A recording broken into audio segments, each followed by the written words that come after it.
college वाली से कि मैयो करी देना करबो बियाह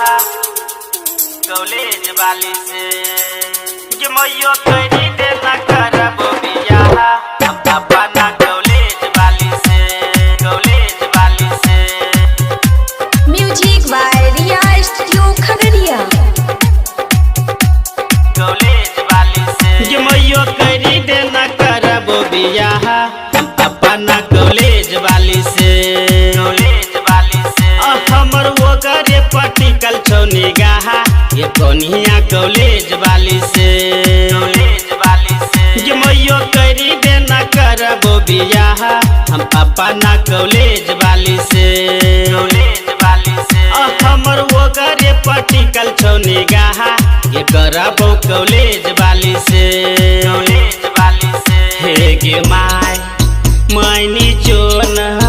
हे गे माय मैनी जो न हे गे माय कॉलेज वाली से कि मैयो करी देना करबो बियाह हम अपना कॉलेज वाली से हमर वो करे पटिकल छौ निगाह ये करबो कॉलेज वाली से कॉलेज वाली से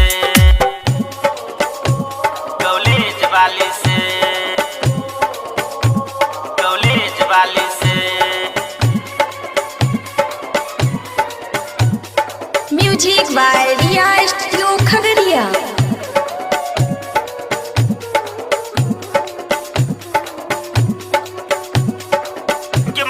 डीजे संजय राज अपना कॉलेज वाली से चौका चूल्ही अखोर ये नहीं जेतौ करतौ घर के सब काम गे चाल चलन आ तू से नहीं पड़तौ बैठ के कोरी है आराम गे सेवा तोहार खूब करतौ गे माई कोहियो नहीं तोरा से लड़तौ गे छै बढ़िया ओकर विचार गे व्यवहार तहु बड़ी है से करल करी है बात ये कोनिया नॉलेज वाली से कि मैयो करी देना करबो बियाह हम अपना कॉलेज वाली से कॉलेज वाली से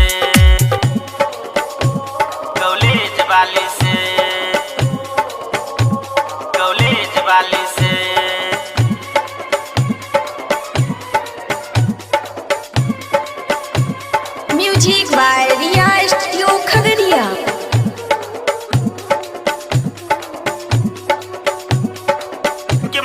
डीजे संजय राज अपना कॉलेज वाली से ओकरा एहन मिलतै नहीं कनिया कहै छियौ मम्मी मानी गे पोता पोती आ गोरा होइतौ बदल जैतौ खानदान गे राइटर खल ठुटा देखने छौ जैसन रविश के कोनिया वैसन छौ माही जल्दी से करे सेट नहीं करे लेट आ किसन प्यार के लागो बड़ी डोर ये कोनिया दहेज वाली से कि मैयो करी देना करबो बियाह हम अपना कॉलेज वाली से हे गे माय मैनी जो न हे गे माय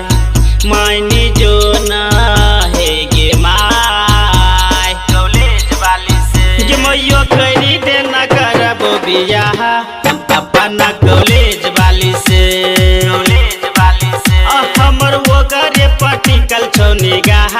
ये करबो कॉलेज वाली से म्यूजिक